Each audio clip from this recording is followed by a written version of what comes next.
Welcome back everyone to Scavenging with Pineleaf, a series of tales, travels, and trifles. And we are back here with Waldo to see what he's complaining about this week. I shall simply go mad! Would you believe that I slept not a wink last night, standing watch over the tree to catch those miscreants in the act, and somehow missed them? Now, there are even more up there. Oh, how the planning committee mocked me behind my back. I know they think me guilty, and what if I am? At night, while walking in my sleep? Bah! What nonsense! Oh, don't mind me, friend. I underslept, that's all. You should take another of these lists off the tree and see where it leads you. Right.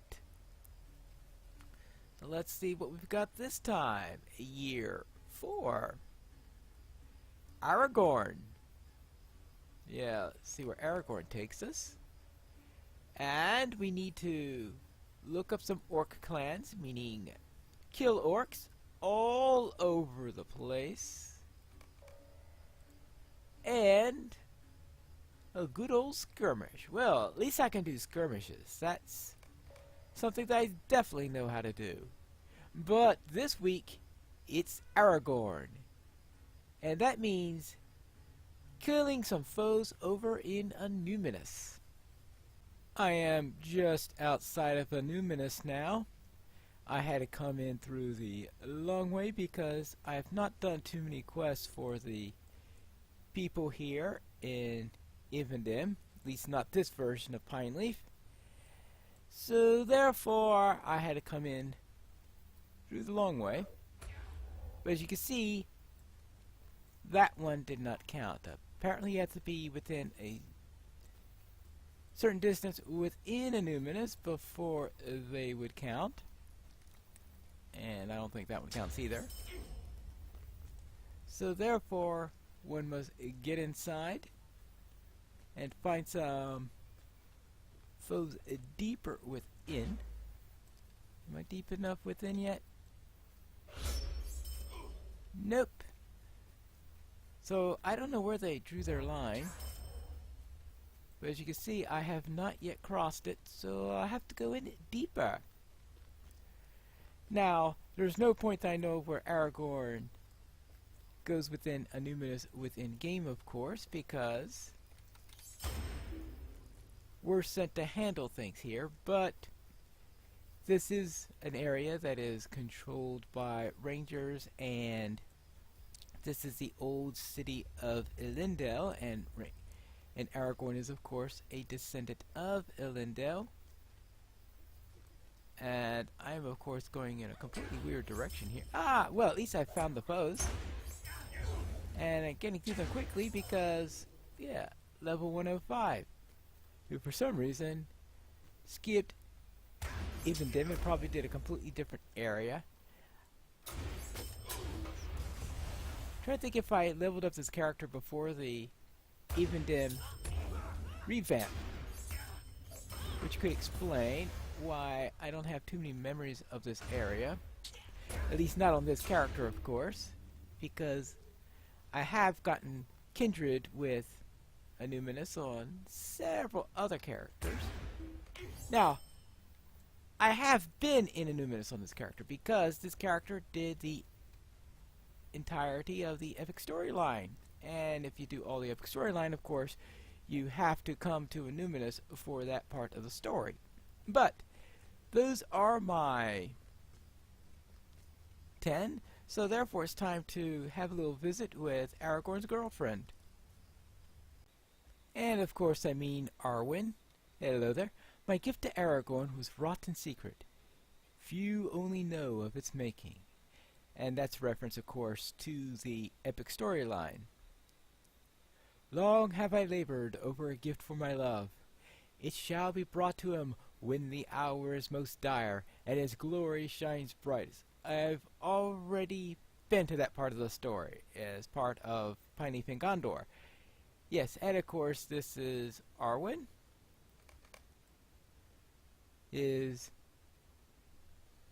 Well, I'm gonna say, young lady friend, but somehow 2,500 years is hardly a definition of young, though she certainly doesn't look a day over 1,000. Now, let's head over to a merry old inn beneath an old gray hill.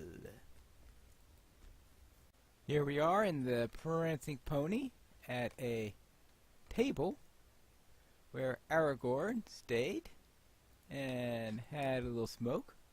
Why did you do that? You have put your foot into it, or should I say your finger. Now I figured out about the range where they accept it, because I originally was trying to do it back here, and you wouldn't get credit for smoking it there. It looks like it started around here, as I heard the little click that says, "You're in the right range now." But now it's time to head to Weathertop. Here we are on Weathertop, otherwise known as Amansul. One remembrance is right over the stone here, which, as you can see, has the rune for G3 for Gandalf, because Gandalf visited that place on October 3rd. And we come up here in order to confirm that during the epic storyline. Now, of course, outside of the epic storyline, we also come here for Weatherstock, and, well, obviously Weatherstock's out here, but this is about where, back when they used to have the Battle of the Bands at the end, where the bands would be on the outer ring of Amansul. And that's where I discovered that perhaps I would have heard everything better if they lowered my graphics a little bit, because things weren't quite so crowded then. And that's number 3. Now, if I... Okay, I already met them over here, so I've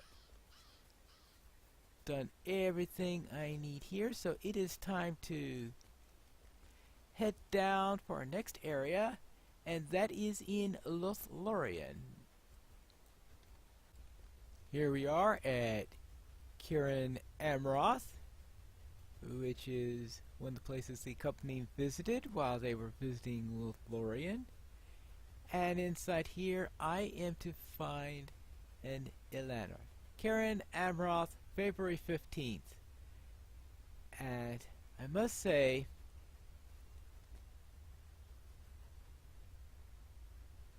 that Lothlorien, while they say it doesn't look nearly as nice in the winter as it does in the summer, it still looks very pretty. And I found an Elanor, so let's take the flower. And this is, of course, the flower that Aragorn thinks of when he is reminded of Arwen. And of course, it is also the name of Sam's first daughter. But now that we are done with our visit of Arwen and memories of Arwen, it's time for us to get to the next phase when we're with the Fellowship, where we are going to look for a missing brooch. We are here in Rohan, and in Rohan we were, of course, chasing and looking for Aragorn, who was in turn chasing and looking for some Uruks, who were chasing and looking for halflings. In fact, they actually caught Merry and Pippin in their chase of looking for halflings. So therefore, there was a good deal of chasing and looking. And in the course of this, Pippin dropped his brooch in order to give everyone a clue as to where he was. And the tricky thing is remembering where that thing was, because finding a The lost brooch in all of this is not the easiest thing to do in the world.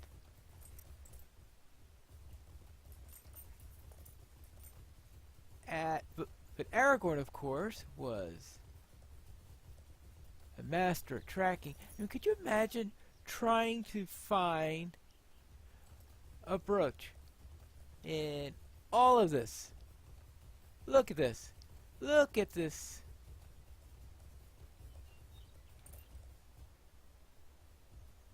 And he was tracking footprints and following them, and that led them to this thing. Good grief. And of course, we've got these crazy warg riders all over the place, just to make things tougher. Well, he's not bugging me at the moment, so let me just take it. And we'll just say, so long. And now, let's make a trip back to Rivendell. Why? I don't know. I just missed that in the list and forgot that they had one that actually takes you backwards for some obscure reason. The time of Isildur's heir is at hand. With the recovery of the lost Silithar, Elrond has commanded that the light of Narsil, which cut the One Ring from the hand of Sauron, be renewed and rekindled as Undril, the flame of the West. Greetings. Are you ready, Pineleaf? The air tonight feels full of promise, and I have resolved to leave any doubts I have behind me. For Narsil to be reforged this night feels unreal to me, as if I will wake in the house of Elrond and find that this has all been a dream. It is time, my friend. Let us see how goes the forging. So is it really Narsil? Well, I suppose a long E may be. Actually, that seems to be putting the accent wrong, because I would thought it was Narsil, maybe. Because I thought that it wasn't, that it's the penultimate, the penultimate syllable that's usually accented. You have my greetings, Aragorn, son of Arathorn, Lord of Dunedain. Many years have passed since I have unto you the shards of Narsil. This night we will see the light rekindled. Hey, you might have come to get me, Dunedain. I didn't think the sword would be ready until tomorrow. Ah, hello, Frodo.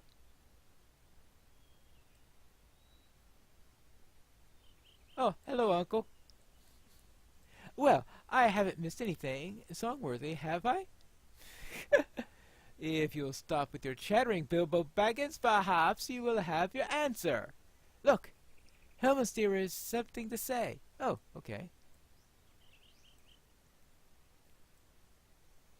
For long hours we have toiled, over fire hot.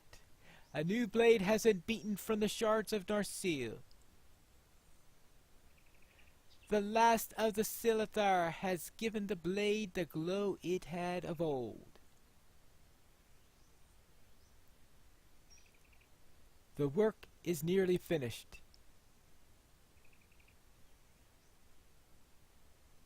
Whack, whack, whack. Right? Yeah? Is it ready? Lord Elrond, it is ready. Wait, he's going to do the final tap. Oh, come, Aragorn. No, he gets to hand it to Aragorn. The blade is called Undril, the flame of the West. It was forged from the shards of Narsil, and has come from the springs of whatever. Take it with honor, Aragorn, for it is thine.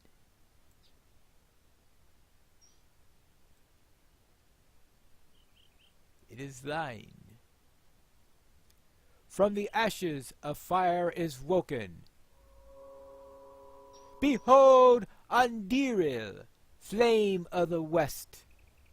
I thank you, my friends. The blade that was broken has been remade. It will take more than swords to turn the tide, Aragorn, even when such as this. Oh, come on, Gandalf. Don't be so gloomy. A time for cheer, perhaps, but not in excess. Dark dangers press upon us, evil stirs. But, uncle, the sword of the king has been remade. That surely counts for something. You are right, Frodo. I am sorry. I did not mean to be gloomy. It is true that our roads wind into danger, but I rejoice to see this. Do not despair, my friends. We will brave the storm clouds on the horizon. And you can see that Arwen came here. Oh, Arwen even has a comment here. I know we spoke to her earlier. I know that Aragorn has long hoped for this night would come, and has feared that it would not. At last, the sword has been reforged. Now, yes, I know in the movie the sword is reforged later, but yes, it is reforged prior to the departing from Rivendell in the books. Greetings. I can hardly believe that Narsil has been remade, but the feel of Anduril in my hand quells any doubt. This night has been long in coming, Pineleaf, and I marvel at it. And now, it's time to go to the next phase of his journey. We have a sword, and now to head to the paths of the dead. And here's a nice cheery place, the paths of the dead, where they will suffer the entry of no living person. And of course, you can imagine Aragorn, Gimli, Legolas, and the great company standing here, preparing to enter this place. And with all of these grim reminders that it is not a nice place at all. But Aragorn needed to get south, and he needed to take the fastest route possible, and that meant through the paths of the dead. What's worse than standing just outside the paths? Going inside. In relation to the game, this is of course the first place we enter in Gondor, and it is, yes, it's technically a border area between Rohan and Gondor, but here it is. When it says, "Welcome to Gondor," you are going through the paths of the dead. And not exactly its brightest and cheeriest location. But you first enter here trying to rescue a boy that went through on a dare. Now, while just about anyone else before that would have been just about killed for it, Aragorn removed many of the shades from here and getting his spirit army, though as you can see, not all of them left with Aragorn. Now, they don't actually say in the books that, I don't know what they say in the books concerning if all of them came or not. But here in the game they decided that yes, Aragorn called the bulk of the spirits to work with him, but some chose not to follow him. They became the ruthless dead, and they're still all about here and creating troubles all over the place, as you can see. Whew. The paths of the dead. And from here, he went on to Peligir in order to rescue them from the Corsairs. After going through the paths of the dead, Aragorn came to Peligir to free it from the Corsairs. So this was not the first time he came to Peligir to free them for them, because he had come several years earlier under the name of Thorongil, and they created this statue to Thorongil to commemorate that event.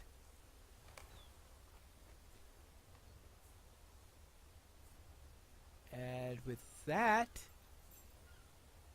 he thus had an opportunity to have the scene when you do the retaking of Peligir for him to be commanding armies in order to take it, while there is this great statue of him at the front of the city. But now, once he takes that, of course, he's able to get to the Pelennor Fields, save them in a battle, and he built a pavilion outside of the city where then he was going to stay until Gondor was freed from the enemy. And at the pavilion, they made their plans in order to create a feint over at Mordor. Here are the plans, right here. A brave and desperate gambit designed to draw the eye away from Frodo and Sam. And that completes our little bit of story concerning Aragorn, son of Arathorn, Elessar, and soon to be King of Gondor. And next time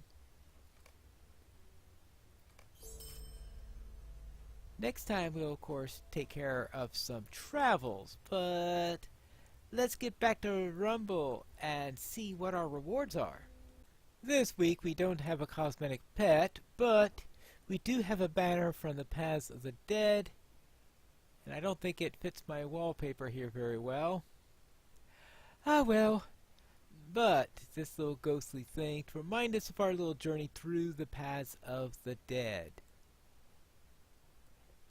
Now, there was also a cosmetic shield that was included. It was actually a back item, and unfortunately the wrong skin got on it, so I'm not going to show that at the moment. If I remember after they fix it, then we'll see what it looks like then. But that is it for today, and when we return next time, we are going to have some travels. But they won't be very friendly travels, because we are going to be traveling to various orc camps. And the remembrances we're going to be our battles with them. So therefore we are going to have to kill some orcs and collect some remembrances from them after we kill them. And that's in the next episode of Scavenging with Pineleaf, a series of tales, travels, and trifles.